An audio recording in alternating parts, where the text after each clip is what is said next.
Hello students, કેમ છો બધાય? મજામાં? શું ચાલે છે બધાય? લહેરમાં છો? ચાલો, કાલનો એક પ્રશ્ન હતો, પ્રશ્ન યાદ કરી લ્યો. પ્રશ્ન મેં તમને એ કીધો હતો કે તમારે થોડાક રૂપિયા છે એક કંપનીમાં ઇન્વેસ્ટ કરવા છે, તો કઈ કંપનીમાં તમે ઇન્વેસ્ટ કરશો?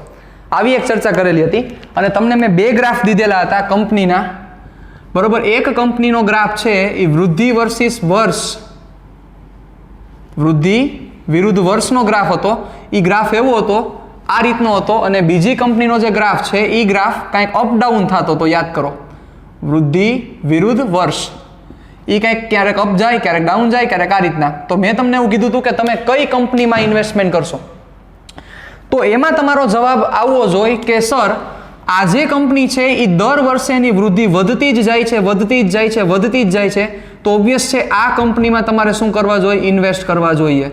તો તમારો જવાબ આવશે કંપની નંબર 1. આ કંપનીમાં તમારે શું કરવું જોઈએ? રૂપિયા રોકવા જોઈએ, તો તમને ક્યાંય પ્રોબ્લેમ થાય નહીં. ઓકે, ચાલો હવે આપણે જે ફિઝિક્સમાં જે બધા ગ્રાફની જરૂરિયાત છે એમાંનો પહેલો ગ્રાફ અને ખૂબ જ અગત્યનો ગ્રાફ, અને એના ઉપરના ઘણા બધા ડિસ્કશન્સ પણ આપણે કરવાના છે, સ્થાન વિરુદ્ધ સમયનો ગ્રાફ. કેનો ગ્રાફ છે? સ્થાન વિરુદ્ધ સમયનો ગ્રાફ. ચાલો, તો એની આપણે ડિસ્કશન કરીએ. સ્થાન વિરુદ્ધ સમયના ગ્રાફ ઉપર આપણે ચર્ચા કરવાની થાય છે સાહેબ. તો સાંભળજો મારી વાત, બરોબર. ગ્રાફ નંબર 1 એટલે પહેલો ગ્રાફ આપણો થયો સ્થાન વિરુદ્ધ સમય નો આલેખ. સ્થાન વિરુદ્ધ સમયનો આલેખ, બરોબર, કે જેને આ રીતના ડેશ છે એ ડેશને બોલવાનું છે વિરુદ્ધ, બરોબર, જેને બીજા શબ્દોમાં આમ પણ લખી શકાય x વર્સિસ t. રેડી? હજી એક મેથડ છે, લખી શકાય x આ રીતના એરો મારો વર્સિસ t, બરોબર, આ રીતના પણ આને ડિનોટ કરી શકાય. તો આ સ્થાન વિરુદ્ધ સમયના આલેખ વિશે આપણે ચર્ચા કરવાના છીએ. ચાલો હવે મારી વાત સાંભળજો, બરોબર. તો એમાંનો આપણે પહેલો ગ્રાફ ડ્રો કરીએ છીએ. જોજો, બરોબર. ગ્રાફ નંબર 1 એનો સ્લોપ શું આપશે, કઈ રીતના શું વસ્તુ થશે, બધી આપણે ચર્ચા કરવાની છે સાહેબ. ચાલો, તો આ રીતના લખેલું છે કે x વર્સિસ t. તો પહેલો પ્રશ્ન એ થશે કે સર વાયામ ઉપર કયું લેવાનું છે અને એક્સિયમ ઉપર શું લેવાનું છે? સિમ્પલ છે. જે પેલું તમને દીધું છે એ y અક્ષ ઉપર આવશે, એટલે અહીંયા આવશે સ્થાન, અને જે બીજું આપેલું છે એ સમય, એ આવશે x અક્ષ ઉપર, એટલે અહીંયા આવશે સમય. રેડી? એટલે સ્થાન જે છે એ y અક્ષ ઉપર, મતલબ કે પેલું હોય એ પેલું તમારે y અક્ષ ઉપર લેવાનું છે. એટલે આ જે આવશે એ y કોર્ડિનેટ દેખાડે છે, અને આ જે આવશે એ x કોર્ડિનેટ દેખાડે છે. ઓકે, એટલે સ્થાન એટલે અહીંયા હું લખી નાખું છું x, અને અહીંયા દેખાડવાનો છે સમય, એટલે એને દેખાડું છું હું t. રેડી? ચાલો, તો હવે આ ગ્રાફ સપોઝ આ રીતના રિપ્રેઝન્ટ થાય છે. આ રીતના મેં ગ્રાફ ડ્રો કરેલો છે. તો જે ગ્રાફ સમજવાનો છે એ ગ્રાફની અગત્યની જે વાત છે હું તમને જાણ કરી દઉં. ગ્રાફમાં મૂળ બે વસ્તુ ઇમ્પોર્ટન્ટ છે, એમાં બીજી વસ્તુ અત્યારે નથી કહેતો. પહેલી વસ્તુ જો તમને કહું તો પહેલી વસ્તુ છે એ ગ્રાફનો ઢાળ, એ આલેખનો ઢાળ, કે જે આપણે ઓલરેડી ચર્ચા કરી ગયા. તો એ આલેખનો ઢાળ આપણા માટે ઇમ્પોર્ટન્ટ છે, ને ઢાળનું સૂત્ર હવે તમને આવડે છે કે ઢાળનો મતલબ શું છે, એટલે એમાં અત્યારે હું પડતો નથી. ચાલો, તો વધીએ આગળ. તો આપણે આ આલેખનો ઢાળ શું આપશે, ધ્યાન રાખજો મારી વાત બરોબર રીતે. સ્ટાર્ટિંગનો પોઈન્ટ છે પોઈન્ટ નંબર A, અને આ પોઈન્ટ છે પોઈન્ટ B. તો આ પોઈન્ટ છે એ શું સૂચવે છે કે સપોઝ કોઈ એક પદાર્થનું સ્થાન, સાંભળજો મારી વાત બરોબર, કોઈ એક પદાર્થનું સ્થાન કયા સમયે, t1 સમયે x1 પર છે. પદાર્થનું સ્થાન t1 સમયે ક્યાં ઉપર છે? x1 ઉપર છે. આ સ્થાન દેખાડે છે. અને પદાર્થનું સ્થાન t2 સમયે x2 પર પહોંચે છે.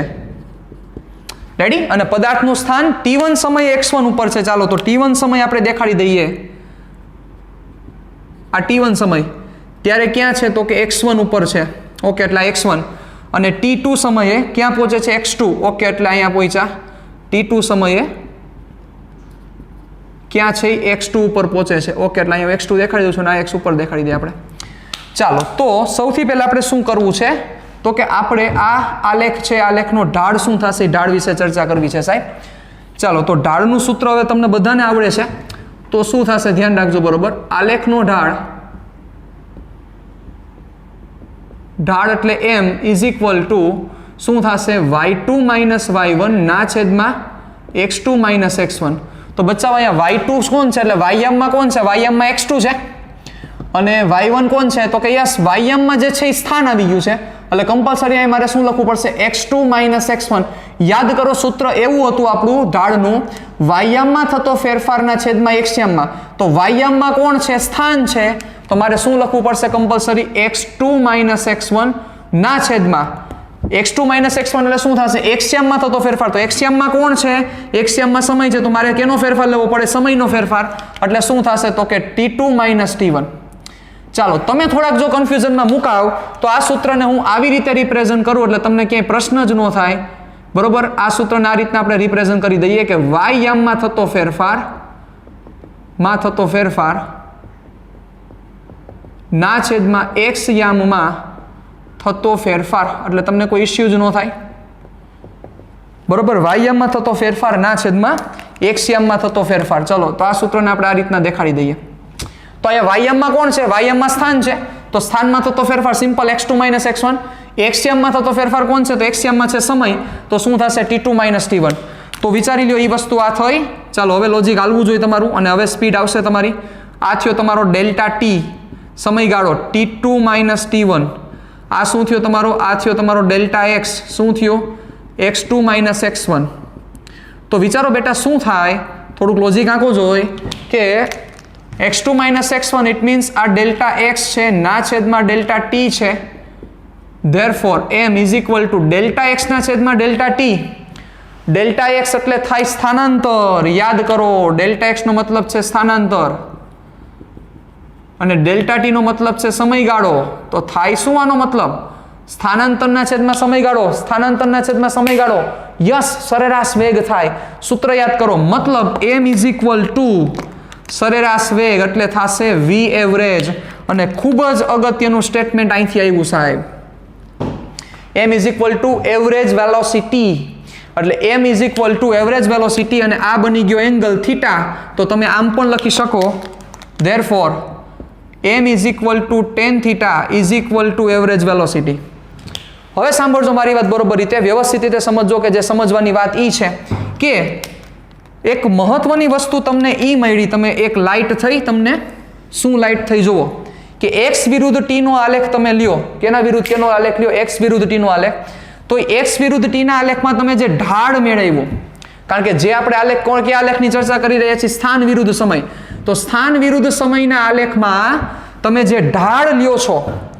તો સ્થાન વિરુદ્ધ સમયનો આલેખનો જે ઢાળ છે એ ઢાળ તમને શું આપે છે તો ઈ ઢાળ તમને આપે છે સરેરાશ વેગ એટલે ખૂબ જ અગત્યનો જે પોઈન્ટ છે એ પોઈન્ટ હું રેડ લાઈનથી દેખાડું છું કે x વિરુદ્ધ t ના આલેખનો ઢાળ x વિરુદ્ધ t ના આલેખનો ઢાળ શું આપે છે સરેરાશ વેગ આપે છે કે જે બહુ અગત્યનો તમારા માટે પોઈન્ટ થયો કે જે તમારે ખાસ મગજમાં ક્લિયર કરીને રાખવાનો છે કે x વિરુદ્ધ t ના આલેખનો ઢાળ છે એ તમને શું આપે છે સરેરાશ વેગ આપે છે આ વસ્તુ તમને ભૂલાવી જોઈએ નહીં ક્લિયર અહીં સુધી ડન ઓકે પરફેક્ટ રીતે આ વસ્તુને ક્લિયર કરી નાખજો ચાલો હવે અહીંથી આગળ વધીએ જોજો બરોબર તો હવે આ જ આલેખના થોડાક આપણે ગ્રાફ જોઈએ અને એના ઉપરથી થોડીક વસ્તુ સમજીએ તો શું થશે અને પછી એ પ્રમાણેના ગ્રાફ પણ ડ્રો કરીએ મારે તમને ગ્રાફ ડ્રો કરતા પણ શીખવાડવા છે તો સૌથી પહેલો ગ્રાફ છે હું ગ્રાફ જે લઉં છું એ ધ્યાન દેજો બરોબર રીતે ચાલો ગ્રાફ નંબર 1 છે કેનો ગ્રાફ દોરું છું સ્થાન વિરુદ્ધ સમય એટલે x versus t x versus t એટલે એ આવશે વાયામ ઓલો આવશે એક્સયામ જે વસ્તુ છે એ રીતના તમારે લેવાનું છે કાંઈ ફેર નથી કરવાનો ચાલો ગ્રાફ કંઈક આવો છે કેવી રેખા છે સમક્ષિતિજ રેખા છે બરોબર શું સૂચવે છે આ ગ્રાફ ઈ મને કહી દો તમે આ ગ્રાફ શું કહેવા માંગે છે ગ્રાફનો મતલબ શું છે ગ્રાફ શું કહેવા માંગે છે x વિરુદ્ધ t વિડિયો પોઝ કરો અને વિચારો આ ગ્રાફ તમને શું કહેવા માંગે છે કારણ કે ગ્રાફ બોલે છે ઈ ગ્રાફને તમને બોલાવતા આવડવું જોઈએ આ ગ્રાફ બોલે છે કે હું આ કહેવા માંગુ છું જેમ કાલે આપણે સમજાતા એમ કે વર્ષ જાતા જાય છે વૃદ્ધિ વધતી જાય છે ઘટતી જાય છે એમાં ગ્રાફ કંઈ કહે છે શું કહે છે આ ગ્રાફ ચાલો કોઈ કહેશે એનીવન પ્લીઝ આ ગ્રાફ તમને એવું કહે છે કે સમય જેમ આગળ વધતો જાય છે તેમ સ્થાનમાં કાંઈ ફેરફાર થતો નથી. જુઓ સાહેબ, સમય આગળ આવેલો જાય છે, મતલબ આ વસ્તુને તમે આવી રીતે સમજો કે સપોઝ 8 વાગે તમે સ્થાન જોવો છો, એના પછીના સમયે તમે સ્થાન જોવો છો, 10 વાગે તમે સ્થાન જોવો છો, એવા જુદા જુદા તમે જે સ્થાન જોવો છો એ સ્થાનમાં કાંઈ ફેરફાર થતો નથી. સમય આયલો જાય છે પણ સ્થાન કેવું રહે છે? અચળ રહે છે. સમય ચાલ્યો જાય છે પણ સ્થાન અચળ રહે છે. શું થાય આનો મતલબ? સમય ચાલ્યો જાય છે પણ સ્થાન અચળ રહે છે, એનો મતલબ એવો થાય કે સમય જતાં સ્થાનમાં ફેરફાર નથી થતો, એનો મતલબ એ પદાર્થ સ્થિર છે. તો આ ગ્રાફનું પહેલું કન્ક્લુઝન શું આવશે? સૌથી પહેલું કે પદાર્થ કેવો છે? તો કે પદાર્થ સ્થિર છે. બીજી વસ્તુ તો કે આ ગ્રાફનો ઢાળ કેટલો થાય? સમક્ષિતિજ રેખા એવી m = 0. હાલો યાદ કરો. ત્રીજી વસ્તુ કે ઢાળ 0 છે તો x વિરુદ્ધ t નો ઢાળ શું આપે? યસ, x વિરુદ્ધ t નો ઢાળ આપે સરેરાશ વેગ. તો સરેરાશ વેગની કિંમત પણ કેટલી થશે? તો કે 0. તો સાહેબ સ્થિર હોય તો વેગ 0 જ થાય. સિમ્પલ વસ્તુ છે. આ પહેલો ગ્રાફ થયો. હવે જે બીજા ગ્રાફની આપણે ચર્ચા કરી રહ્યા છીએ એની આપણે ડિસ્કશન કરીએ તો ધ્યાન રાખજો બરોબર રીતે.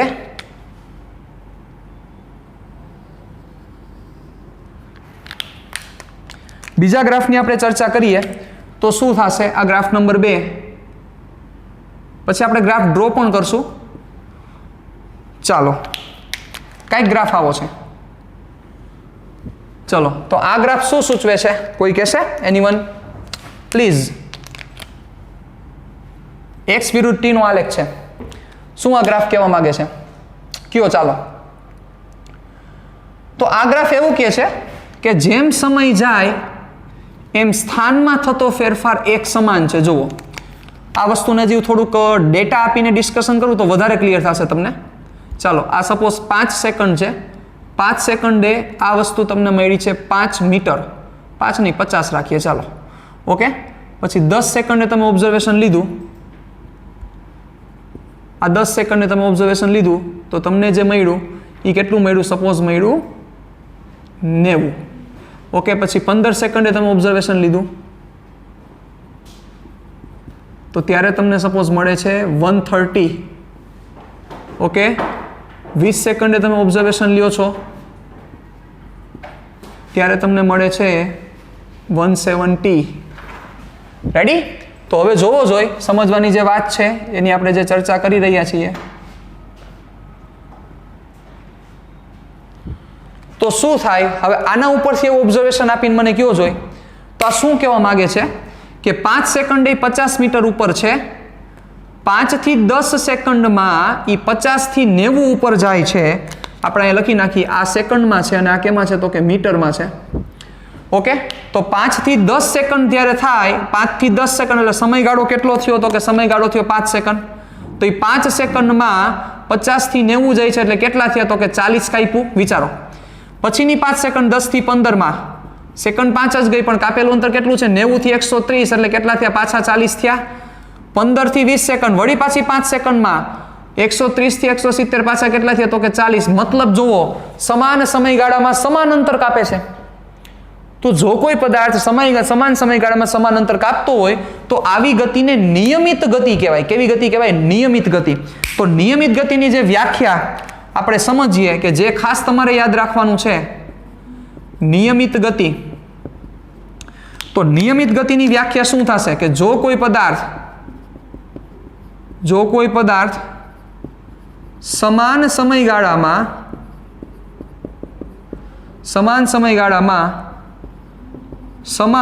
અંતર કાપે તો આવી ગતિને નિયમિત ગતિ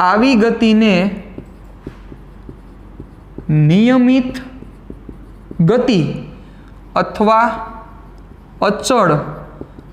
વેગવાળી ગતિ કહે છે. જો કોઈ પદાર્થ સમાન સમયગાળામાં સમાન અંતર કાપે તો આવી ગતિને નિયમિત ગતિ અથવા અચળ વેગવાળી ગતિ કહે છે. સિમ્પલ વસ્તુ થઈ ગઈ. બરોબર? ક્યારે કહેવાય? કન્ડિશન છે બધી ધ્યાન રાખજો કે સમાન સમયગાળો હોય અને સમાન અંતર કાપતો હોય તો જો અહીંયા 5 સેકન્ડ સમાન અંતર, 5 સેકન્ડ સમાન અંતર, 5 સેકન્ડ સમાન અંતર, તો જ આવી ગતિને નિયમિત ગતિ કહેવાય, જેને ઇંગ્લિશમાં યુનિફોર્મ મોશન કહેવાય. કેવી મોશન કહેવાય? Uniform motion. ઓકે, તો હવે ચાલો આનું કન્ક્લુઝન આપો. આ ગ્રાફનું કન્ક્લુઝન શું થશે? તો કે સૌથી પહેલું કેવી ગતિ છે? તો કે નિયમિત ગતિ છે, અથવા કેવી ગતિ છે? અચળ વેગવાળી ગતિ છે. ચાલો નંબર 2, બીજું શું કહેશો? ઢાળ કેવો છે સાહેબ? કેવી રેખા છે? કેવો ઢાળ કહેવાય? યાદ કરો, ભણાવી દીધેલું છે. નો યાદ આવે તો પાછલા આગલા લેક્ચર જોઈ લ્યો. કેવો ઢાળ છે? પોઝિટિવ ઢાળ છે. એટલે આ રેખાનો ઢાળ કેવો છે? તો કે ધન છે. અને ધન ઢાળ તો એક્સ વિરુદ્ધ ટીમાં ઢાળ શું આપે? સરેરાશ વેગ. તો સરેરાશ વેગની કિંમત કેવી આવી? પોઝિટિવ. સરેરાશ વેગ પોઝિટિવ, મતલબ કે સરેરાશ વેગ ધન, તો પદાર્થ કઈ દિશામાં ગતિ કરતો? યાદ કરો. સરેરાશ વેગ ધન આવે તો પદાર્થ ગતિ કઈ દિશામાં કરતો હોય? યાદ છે? યસ, પદાર્થ ધન એક્સ દિશામાં ગતિ કરતો. એનો મતલબ શું થશે? કે ત્રીજું કન્ક્લુઝન કે પદાર્થ કઈ દિશામાં ગતિ કરે છે? ધન એક્સ દિશામાં ગતિ કરે છે. પદાર્થ ધન એક્સ દિશામાં ગતિ કરે છે. શું કામ મેં એવું કીધું? કારણ કે વેગ છે એ પોઝિટિવ આવ્યો. જુઓ, વેગ ધન છે એનો મતલબ એવો થાય કે પદાર્થ કેવી ગતિ કરે છે? ધન એક્સ દિશામાં ગતિ કરે છે. અને જોવો, તમને બીજી વસ્તુ એમ પણ ખબર પડી શકે, તમે જોયું એ પદાર્થનું સ્થાન સ્ટાર્ટિંગમાં 50 હતું, એટલે +50 હતું. +50 થી 90 થયું, 90 થી 130 થયું, 130 થી 170 થયું. તો એનો મતલબ એ વૈધો કઈ બાજુ? ધન બાજુ આગળ વૈધો. તો આને જો સંખ્યા રેખા ઉપર આપણે સમજાવીએ, પદાર્થની ગતિ ઉપર ચર્ચા કરીએ તો આ 0 છે, તો 50 સ્ટાર્ટિંગમાં 50 અહીંયા હોય, આ વ્યક્તિ અહીંયા ઉભેલો હોય, તો 50 થી 90 સાઈડ જાય છે, એટલે આ બધું કઈ દિશાથી? ધન દિશા. ધન દિશામાં જાય છે એનો મતલબ કે પદાર્થની ગતિ કઈ બાજુ છે? ધન એક્સમાં છે. સિમ્પલ છે. તો પહેલા આ બધી વસ્તુ તમારી બુકમાં લખી નાખો. નિયમિત ગતિની વ્યાખ્યા પરફેક્ટ રીતે ક્લિયર હોવી જોઈએ. ક્યારે થાય નિયમિત ગતિ? જો પદાર્થ સમાન સમયગાળામાં સમાન અંતર કાપતો હોય તો નિયમિત ગતિ થાય, બાકી નિયમિત ગતિ થશે નહીં. ખાસ વસ્તુ મગજમાં હોવી જોઈએ. બીજી વસ્તુ જે મગજમાં હોવી જોઈએ, એક્સ વિરુદ્ધ ટી. આ એક્સ વિરુદ્ધ ટી નો જે આલેખ છે, એનો જે ઢાળ છે, એ ઢાળ શું દે? એક્સ વિરુદ્ધ ટી નો આલેખનો ઢાળ તમને શું આપશે? આલેખનો ઢાળ તમને સરેરાશ વેગ આપશે. પરફેક્ટ રીતે જ્યારે પણ એક્સ વિરુદ્ધ ટી નો આલેખ આવે અને ઢાળની વાત આવે એટલે તમને યાદ આવી જવું જોઈએ કે સાહેબ આમાં આ જ કરવાનું થશે, બીજી કોઈ શક્યતા જ નથી. તમને પહેલો પોઈન્ટ યાદ આવવો જોઈએ કે એક્સ વિરુદ્ધ ટી આવ્યો એટલે પહેલો પોઈન્ટ યાદ આવવો જોઈએ કે એક્સ વિરુદ્ધ ટી નો સાહેબ ઢાળ ગોતો એટલે તમને શું આપે? સરેરાશ વેગ આપે. આ યાદ હોવું જરૂરી છે, ખૂબ જ અગત્યતા ધરાવે છે. ચાલો હજી એક આપણે ગ્રાફ વિશે ચર્ચા કરવી છે. આગળ વધીએ આપણે ગ્રાફ નંબર 3. પછી હું તમને ગ્રાફ ડ્રો કરતા પણ શીખવાડીશ. ગ્રાફ કઈ રીતે ડ્રો કરવો, ગ્રાફ શું કહેવા માંગે છે એ તો આપણે ચર્ચા કરી જ રહ્યા છીએ, પણ ડ્રો કઈ રીતે કરવો એ પણ હું તમને સમજાવીશ. પણ પહેલા આપણે ડિસ્કસ કરતા જઈએ. ચલો,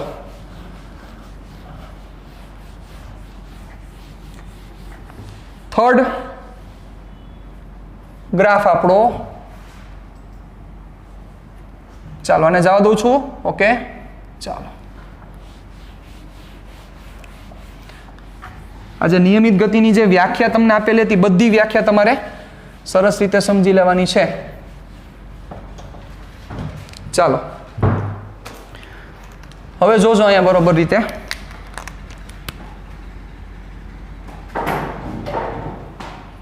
થર્ડ ગ્રાફ,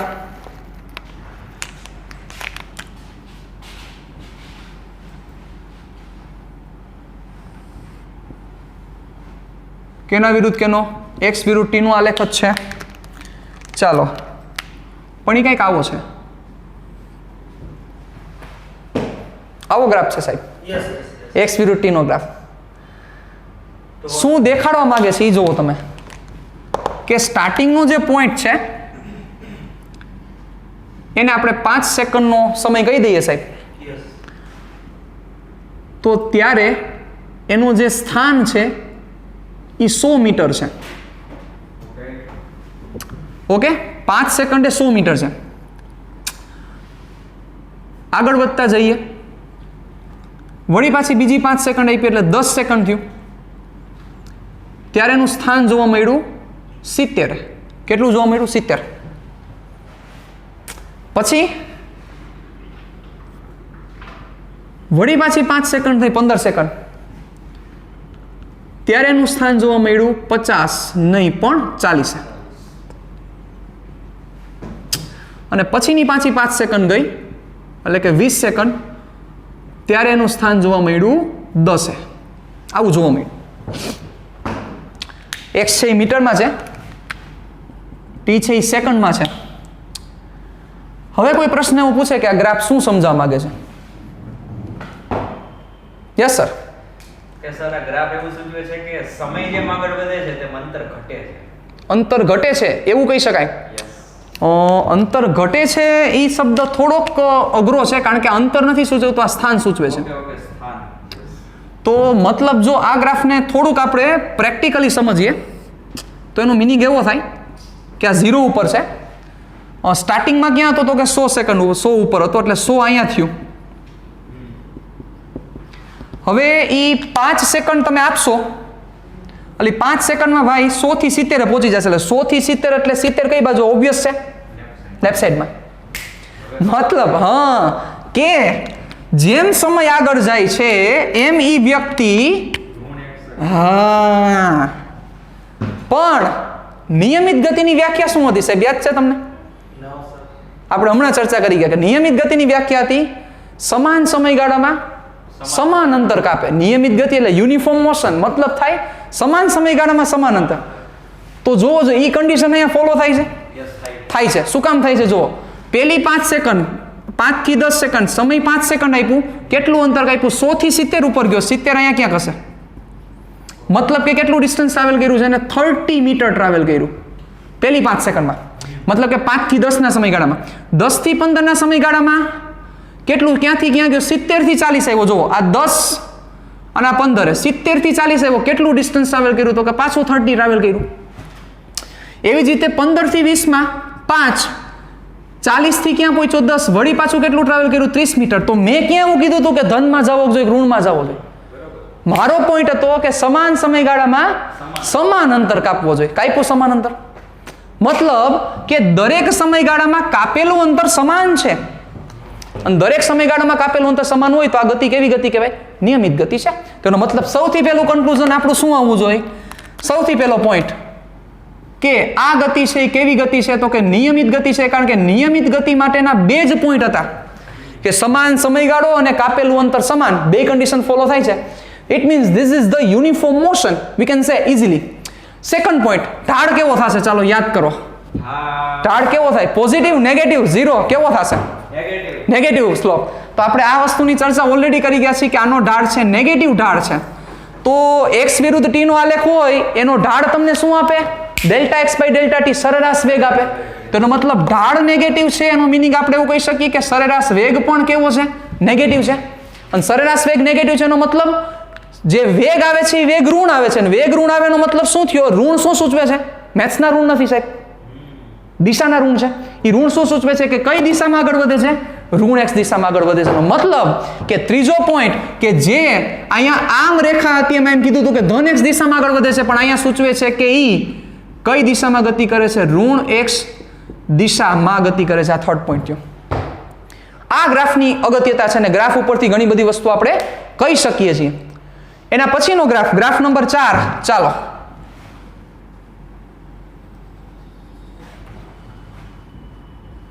ગ્રાફ નંબર 4 માં આપણે થોડીક ચર્ચા કરીએ. ફરીથી x વિરુદ્ધ t નો આલેખ છે, સ્થાન વિરુદ્ધ સમયનો જ ગ્રાફ છે. અને ગ્રાફ કંઈક આવો છે સાહેબ. નવો શેપ આવ્યો, રેખા નથી. ધોરણ 10 વાળા સ્ટુડન્ટ્સને ખબર હોય છે, મેથ્સમાં કદાચ આવે છે આ વસ્તુ કે નથી આવતી? કયો ગ્રાફ કહેવાય ને? પરવલયાકાર. એવો પરવલયાકાર વાળો ગ્રાફ છે તમારી સામે. હાફ પેરાબોલા કહી શકાય. પેરાબોલાનું ગુજરાતી પરવલય, અડધો પરવલય. અને પરવલયના ગ્રાફ તમે કરેલા છે બહુપદીમાં, મને જો ખોટો ન હોય, દ્વિઘાત સમીકરણ અને એમાં પણ આ બધી વસ્તુ આવતી. તો આવો ગ્રાફ છે. તો સૌથી પહેલો પ્રશ્ન એ થશે કે શું આ નિયમિત ગતિ હશે? First point. કારણ કે ગ્રાફ બધી વસ્તુ બોલે છે, ગ્રાફ કહે છે અહીંયા કે શું આ નિયમિત ગતિ હશે? વિચારો, નિયમિત ગતિ આ થાય કે ન થાય? એના માટે આપણે શું કરીએ? કોઓર્ડિનેટ્સ લઈ લઈએ, યામ લઈ લઈએ. યામ ઉપરથી આપણે ચર્ચા કરીએ એટલે બધી વસ્તુ ક્લિયર થઈ જાય. તો હું યામ કન્સિડર કરું છું આ 0. હવે 5 સેકન્ડે આ 5, આ 10, આ 15, આ 20, આ 25. હવે 5 સેકન્ડે સ્થાન કેટલું હશે? 10 જેવું દેખાય છે. ચાલો 10 સેકન્ડે સ્થાન શું 20 જેવું દેખાય છે? જુઓ તો. ના, વધારે થશે. એટલે સપોઝ 30 થયું. 15 સેકન્ડે શું આ ખાલી 20 નો વધારો છે? નહીં, વધારે દેખાય છે. 60 થયા. જોતા જ ખબર પડે છે. 20 સેકન્ડે વિચારો,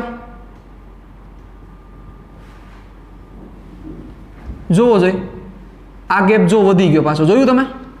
એટલે 40 નો ઇન્ક્રીઝ એટલે 100 કર્યા. એવી રીતે પછી એ વિચારો. થોડો ગ્રાફને આપણે આગળ ખેંચી લઈએ. તો જો 25 વિચારીએ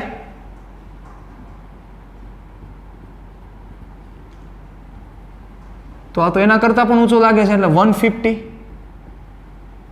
તો હવે પ્રશ્ન છે કે શું આ નિયમિત ગતિ છે? શું છે કન્ડિશન નિયમિત ગતિની? બે જ કન્ડિશન છે. Same time interval, same distance travel થવું જોઈએ. થાય છે? જોવો જોઈએ. 0 થી 5 માં 10, 5 થી 10 માં 10 થી 30 એટલે 20. એટલે 0 થી 5 નો જો આપણે ટાઈમ લઈએ તો 10 મીટર ટ્રાવેલ કરે છે. 5 થી 10 નો ટાઈમ લઈએ તો 20 મીટર ટ્રાવેલ કરે છે. 10 થી 15 નો ટાઈમ લઈએ તો 30 મીટર ટ્રાવેલ કરે છે. 15 થી 20 નો ટાઈમ લઈએ તો 40 મીટર ટ્રાવેલ કરે છે. 20 થી 25 નો ટાઈમ લઈએ તો 50 મીટર ટ્રાવેલ કરે છે. ઇટ મીન્સ ટાઈમ તો સેમ જ છે, પણ અંતર સમાન નથી સાહેબ. એટલે આ ગતિ કેવી ગતિ નથી? નિયમિત ગતિ નો કહી શકાય. બીજો પ્રશ્ન સાહેબ, કઈ દિશામાં ગતિ થાય છે? ધનમાં ગતિ થાય છે કે ઋણમાં ગતિ થાય છે? ધનમાં. શું કામ ધનમાં થાય છે? શું આ ધન x ઉપર લખેલું છે એટલે ધનમાં થાય છે? નહીં. આ રીતે સમજો. આ આપણે અહીંયા સંખ્યા રેખા ડ્રો કરી નાખી. આ 0 સ્ટાર્ટિંગમાં 0 ઉપર હતો ભાઈ. 5 સેકન્ડે 10 ઉપર પહોંચ્યો, પછીની 5 30 ઉપર પહોંચ્યો. કઈ દિશામાં જાય છે? 10 30 બધું એક જ દિશામાં આવશે સાહેબ.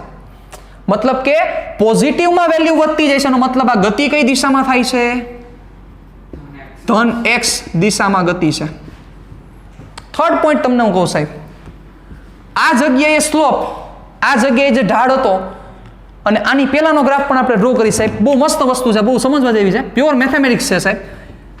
અને એની જમાવટ છે કે આ રેખા અને આ રેખામાં તમે કોઈ પણ જગ્યાએ સ્લોપ ફાઇન્ડ કરો, એટલે કે કોઈ પણ જગ્યાએ તમે ઢાળ ફાઇન્ડ કરો, થીટા સેમ આવે કે ન આવે સાહેબ? સેમ. અહીંયા તમે ફાઇન્ડ કરો કોઈ પણ જગ્યાએ. ચાલો આપણે ધન x સાઈડનો ખૂણો લેતા હતા, તો ધન x સાઈડનો ખૂણો તમે આ ખૂણો લ્યો કે આ ખૂણો લ્યો કે આ ખૂણો લ્યો, બધા ખૂણા સેમ જ આવશે. શું એ વસ્તુ અહીંયા થાય છે? જોવો જોઈએ. જોતા જ ખબર પડે છે. જોતા જ ખબર પડે છે કે અહીંથી આમ જો આમ સ્ટ્રેટ નથી જતું, અહીંથી આમ જાય છે. મતલબ કે એનો સ્લોપ કોન્સ્ટન્ટ નથી. એટલે જે અહીંયા સ્લોપ બધે કોન્સ્ટન્ટ હતા, એ સ્લોપ કોન્સ્ટન્ટ નથી. એનો મતલબ કે ઢાળ અચળ નથી. હવે x વિરુદ્ધ t માં ઢાળ શું દે સાહેબ? યસ, સરેરાશ વેગ દે. તો x વિરુદ્ધ t માં સરેરાશ વેગ દે તો એનો મતલબ એવો થયો કે સરેરાશ વેગ અચળ નથી. મતલબ કે એ નિયમિત ગતિ કરતો નથી. એ તો પહેલા જ ચર્ચા કરી ગયા કે સરેરાશ વેગ અચળ નથી. એનો મતલબ અહીંયા વેગ અચળ રહેતો નથી. વેગ વધતો જાય છે, ઘટતો જાય છે. વિચારો જોઈએ. વધતો જાય છે. શું કામ વધે છે? પહેલી 5 સેકન્ડમાં 10 ટ્રાવેલ કર્યું, પછીની 5 માં 20 ટ્રાવેલ કર્યું, પછીની 5 માં 30 ટ્રાવેલ કર્યું. મતલબ વેગ શું થતો જાય છે? વધતો જાય છે. એટલે ચોથો પોઈન્ટ હું આવો લખીશ કે વેગ એટલે કે v શું થાય છે? વધતો જાય છે. એંગલ ઇન્ક્રીઝ થાય છે. પણ એ વસ્તુ અત્યારે આ લોકોને નહીં સમજાય, કારણ કે મારે ઓલું તત્કાલીન સમજવાનું બાકી છે. હજી વિકલન બાકી છે સાહેબ. પછી આ બધી વસ્તુ ક્લિયર થઈ જશે. રેડી? એટલે એમ આપણે શોર્ટ વેમાં કહી શકીએ, જો અહીંયા એંગલ કોન્સ્ટન્ટ રહેતો તો પણ અહીંયા એંગલ વધતો જશે, એવું કહી શકાય. આવું આપણે થોડુંક શોર્ટ એન્ડ સ્વીટમાં સમજી શકીએ કે આ જગ્યાએ તમે એંગલ જુઓ, લાઈન નો થઈ શકે, કારણ કે એક આખો શેપ જુદો છે. પણ જો એંગલ વધતો જાય છે તો સ્લોપ વધતો જાય છે, સ્લોપ વધતો જાય છે એનો મતલબ સરેરાશ વેગ વધતો જાય છે, સરેરાશ વેગ વધતો જાય છે એનો મતલબ v વધતો જાય છે સાહેબ. આની જ જગ્યાએ હજી એક હું ગ્રાફ ડ્રો કરું, કારણ કે ગ્રાફ સમજવો બહુ જરૂરી છે સાહેબ. એના પછીનો ગ્રાફ, હવે 2 ગ્રાફ ડ્રો કરવા છે એટલે આપણે પછી આજના સેશનની પૂર્ણાહુતિ કરી નાખી. ગ્રાફ નંબર 5 કેનો ગ્રાફ છે? સ્થાન વિરુદ્ધ સમય જ છે, કાંઈ ફેરવવું જ નથી આપણે, પણ ગ્રાફ કંઈક આવો છે.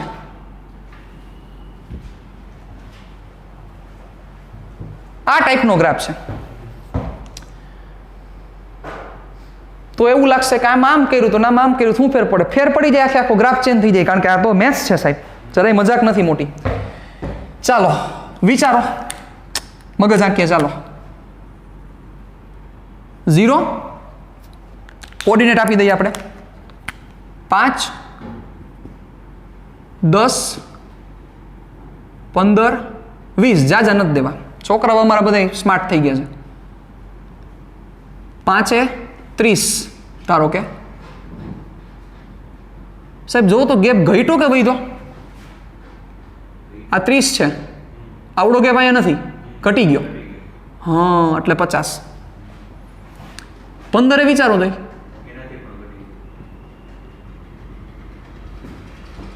આના કરતા ઘટ્યો. હા, ક્યાં વાત, વાહ ભાવિન સાહેબ. 60